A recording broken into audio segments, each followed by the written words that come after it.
നമ്മുടെ മാനസികാവസ്ഥ എന്തായാലും അതൊന്നും മറ്റുള്ളവരെ ബാധിക്കാത്ത രീതിയിൽ അഭിനയിച്ച് പെരുമാറാൻ പഠിച്ചാൽ മാത്രമേ എല്ലാവരും കൂടെയുണ്ടാവൂ എന്നുള്ള ലോകത്താണ് നമ്മളിൽ പലരും ജീവിക്കുന്നത്.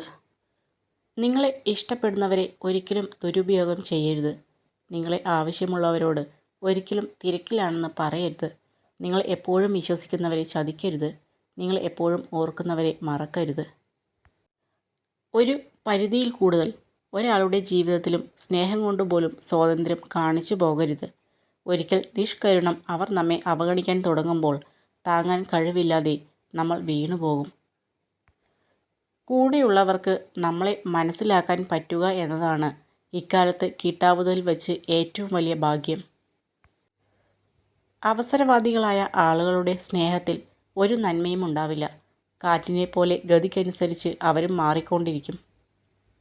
ഒരു പെണ്ണ് ഭാഗ്യവതിയാകുന്നത് കാശുള്ള ഒരാളെ വിവാഹം ചെയ്യുമ്പോഴോ സ്നേഹിച്ച ആളെ സ്വന്തമാക്കുമ്പോഴോ അല്ല, മരണം വരെയും സ്നേഹവും സമാധാനവും നൽകുന്ന ഒരു പുരുഷൻ അവളുടെ ജീവിതത്തിലേക്ക് കടന്നു വരുമ്പോഴാണ്. ജീവിതം മരണത്തോട് ചോദിച്ചു, എന്തുകൊണ്ടാണ് ആളുകൾ എന്നെ സ്നേഹിക്കുന്നത്, പക്ഷേ നിങ്ങളെ വെറുക്കുന്നു? മരണം പ്രതികരിച്ചു, കാരണം നിങ്ങളൊരു മനോഹരമായ നുണയാണ്, ഞാൻ വേദനാജനകമായ സത്യവും. ആവശ്യമുള്ളിടത്ത് ആവശ്യത്തിന് മാത്രം പ്രതികരിക്കുക. നിങ്ങളുടെ ആവേശങ്ങളെയും വികാരങ്ങളെയും നിയന്ത്രിക്കുവാനുള്ള പക്വത നേടാൻ ശ്രമിക്കുക. സമ്പത്ത് പോലെ വളരെ പ്രധാനപ്പെട്ട ഒരു കാര്യമാണ് ആരോഗ്യം. അതിനാൽ ആരോഗ്യകാര്യങ്ങളും വളരെയധികം ശ്രദ്ധിക്കുക.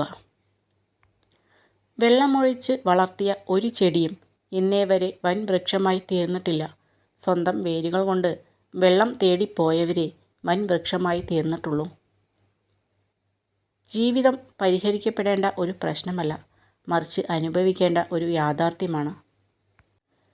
ആദ്യം നിങ്ങളെ അവർ അവഗണിക്കും, പിന്നെ പരിഹസിക്കും, പിന്നെ പുച്ഛിക്കും, പിന്നെ ആക്രമിക്കും.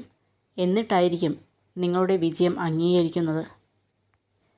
മൗനമായി നിൽക്കുന്നു എന്നതിൻ്റെ അർത്ഥം നിങ്ങൾക്കൊന്നും പറയാനില്ല എന്നല്ല. നിങ്ങളുടെ ആശയങ്ങൾക്ക് മറ്റുള്ളവർ ചെവി തരുമെന്ന് നിങ്ങൾ വിശ്വസിക്കുന്നില്ല എന്നാണ്. ആരോടും അമിതമായ സ്നേഹമോ കരുതലോ വാത്സല്യമോ കാണിക്കരുത്. കാരണം സൗജന്യമായി ലഭിക്കുന്നതെന്തും വില കുറച്ച് കാണുന്നത് മനുഷ്യൻ്റെ പ്രവണതയാണ്. ചിന്തകൾ നന്നായിരിക്കണം. കാരണം കാഴ്ചശക്തിക്ക് ചികിത്സയുണ്ട്, കാഴ്ചപ്പാടുകൾക്ക് ചികിത്സയില്ല.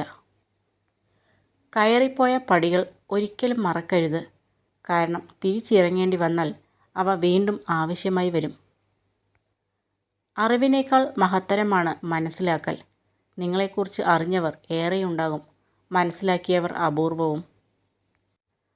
ആരുമില്ലാതിരുന്നാലും നമുക്ക് കൂട്ടായി നാം തന്നെയാണ് ഉണ്ടാവുക എന്ന് ഓർമ്മ വേണം. നമ്മുടെ സ്വപ്നങ്ങളും ഇഷ്ടങ്ങളും അറിഞ്ഞ് ജീവിതത്തെ ആഘോഷമാക്കി മാറ്റുക. സമ്പത്തിൻ്റെ പേരിലോ സൗന്ദര്യത്തിൻ്റെ പേരിലോ മറ്റ് എന്തെങ്കിലും കാരണങ്ങൾ പറഞ്ഞോ നമ്മളെ തരം താഴ്ത്തുന്നവരുമായുള്ള സൗഹൃദം ഒഴിവാക്കുക. നല്ല ചിന്തയാൽ ഉണരുക. ഹൃദയത്തിൽ ആരോടും വെറുപ്പ് തോന്നാതെ പെരുമാറുക. ഒരു ചെറു പുഞ്ചിരിയോടെ സങ്കടങ്ങളെ നേരിടുക. തോറ്റുപോവില്ല എന്ന ഉറച്ച വിശ്വാസത്തിൽ മുന്നോട്ടു പോവുക. പരാജയം എന്നത് ജീവിതത്തിൻ്റെ അവസാനമല്ല, അതൊരു തുടക്കമാണ്.